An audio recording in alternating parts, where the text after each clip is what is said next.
around 2 years ago, I spent every penny I had on a 4-day trip to Ibiza with the girls. Someone I knew had been and said that when she got there, guys were offering to pay for them to come chill on their table, and basically that they didn't have to pay for anything when they got there. Turns out that's not always the truth, of course.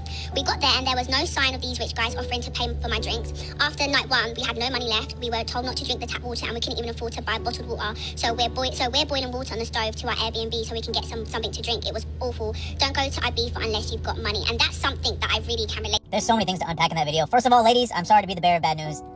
You're ugly. I'm not talking about the ladies in the podcast, the ones in the story, like, if you weren't, your shit would've got paid for. And I know this because I was in Portugal one time, and I saw this group of, like, really pretty women, and eventually me and my friends started talking to them, and they basically were like, yeah, we have dudes that are just paying for, like, our entire trip. We're on a boat today. They offered to pay for our fucking hotel or whatever. Like, I've seen it happen in real time. Pretty girls get this stuff. And being ugly is okay. Some people think I'm ugly, but you know what the difference is? I'm not going to a foreign country expecting people to pay for me because I think I'm hot.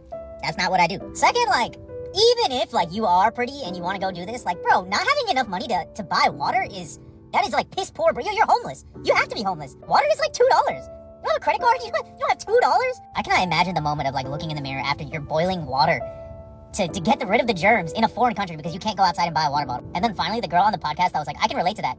Why would you admit that? Batman could not have waterboarded that information out of me. Why would you admit to not only being broke, but also not being good looking enough for people to... Come on, guys. Being broke and ugly is crazy, ladies. Pick one struggle.